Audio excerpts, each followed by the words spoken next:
For today's test, we have prepared 4 OLED TVs, namely Philips OLED809, LG OLED C4, Sony Bravia 8, and Samsung S90D in 65 inches, that is the one with QD-OLED matrix.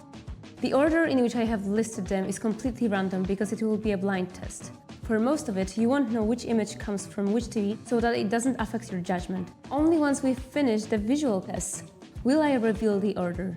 Sounds interesting? So let's go with the comparison of black and contrast. This is undoubtedly one of the most important things in a TV. It decides whether the image will delight with depth and plasticity, or on the contrary, disappoint with faded grayish blacks. How can we evaluate this aspect? It's very simple. In the middle of the frame is the Sony HX3110 studio monitor worth $35,000. It presents the perfect image created by the film crew, and it is the point of reference. It is worth paying attention to whether the images from the TV are not excessively brightened or darkened, or whether they do not have luminous glows called the halo effect, or brightness jumps. I will also add that all TVs were calibrated before the test and their images were recorded with a professional camera and processed in exactly the same way. You can learn more about this test method in the link that you now see in the upper corner of the screen.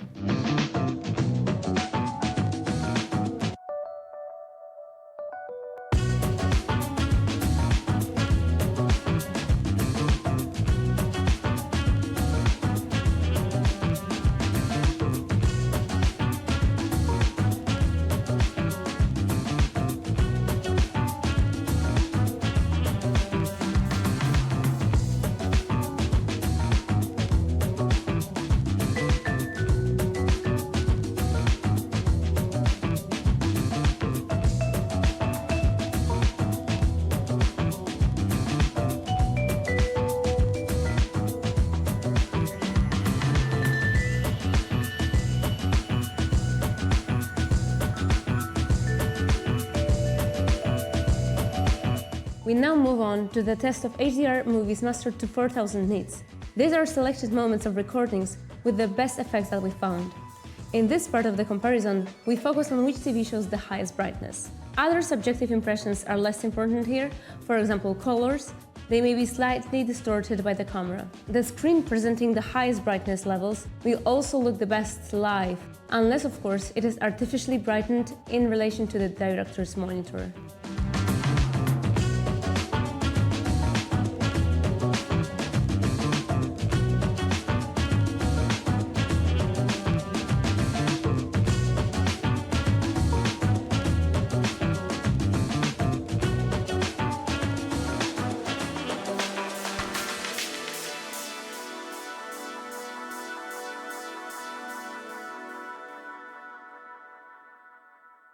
We now move on to the category in which we continue to test brightness in HDR, but these movies have been mastered in a slightly lower brightness range. Their maximum effects oscillate around 1000 nits. This is how the vast majority of films and series on streaming platforms are created in 2025.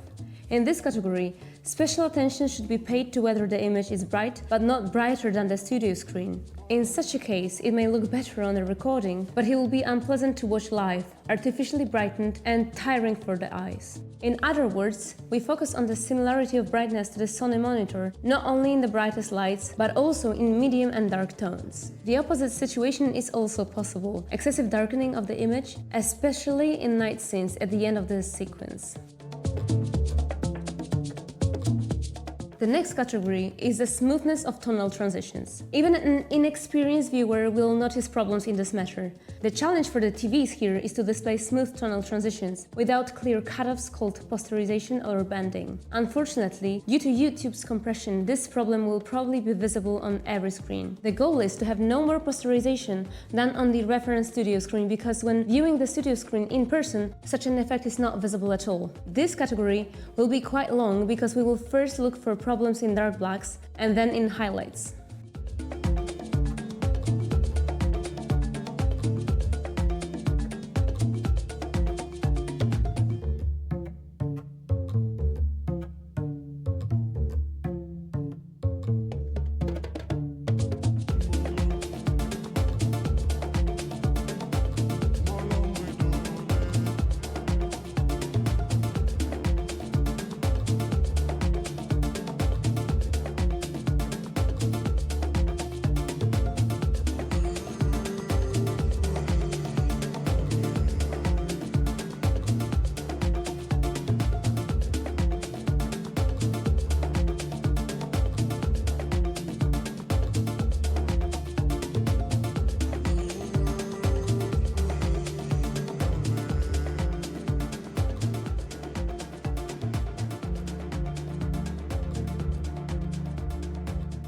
Upscaling is important when the content being watched has a lower resolution than 4K. Now we are testing the most difficult case, old content with SD resolution. Its appearance is always a compromise between artificial sharpening, which will cause additional contours, and excessive softening and blurring of the image.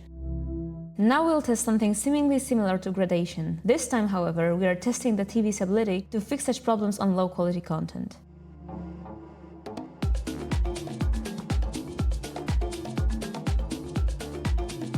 Motion reproduction is an important category for gamers and sports enthusiasts. The basic test is to capture a photo of a moving object that flies across the screen in just 2 seconds. This is how it looks on each of the TVs. In an ideal case, the image should be perfectly clear and leave no streaks behind. OLED and QD-OLED screens have a big advantage here, as they have a very short pixel response time. The next part of the test will concern the number of artifacts generated by the motion-compensated frame interpolation system. This is very important in the case of TVs with a 120 Hz or better matrix. If we want to use image frame interpolation to achieve better fluidity and image sharpness, it would be good if there were as few artifacts as possible in the form of cutouts or other imperfections. The light resistance of the matrix results from several factors. Firstly, the maximum brightness of the matrix, which you will see later in the graph, and secondly, the ability to absorb and disperse ambient light. The photos speak for themselves here. The viewing angles do not require much commentary. I will only add that in the case of large screen, this parameter is important even when we sit straight ahead, because our eyes catch the angle with the edges of the screen. Okay, time to get started. The first TV was LG OLED C4, the second Philips OLED809, the third Samsung S90D, and the fourth Sony Bravia 8. You're probably wondering why we chose these TVs for the tests. Well, despite their different prices, they represent the same segment in the manufacturer's catalogs and are often compared by the users. Did you manage to recognize the order of the TVs by their image? Which one did the best in this blind test in your opinion? Be sure to let us know in the comments and leave a sub so we don't miss the next episodes. And we will move on. It's time to assess the usability functions, gaming comfort, and present their performance measurements. Now we move on to the functionality tests, starting with the console compatibility. The most important thing here is support for 4K signal at 120 Hz. Then VRR, and correct implementation of AGAG. However, even more important is input lag, in other words, signal delay. A good result is less than 20 milliseconds. This delay value should not be felt even by professional players. At value above 40 milliseconds, the comfort of the game decreases. Using a TV as a computer monitor is not very common, but if someone wanted to, the legibility of fonts, input lag, and support for G-Sync are very important. And now, we see what small text looks like on each of the TVs.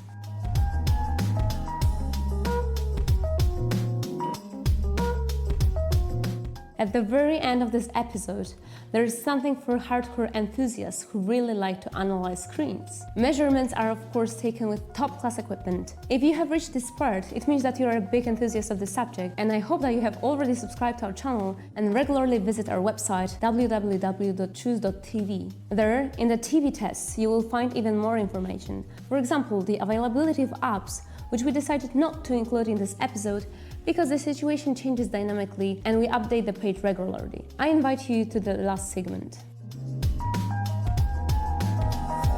The measurements should match the impressions that the TV images made on you. If everything matches, it means that we have designed our test procedures well. See you at the next episode.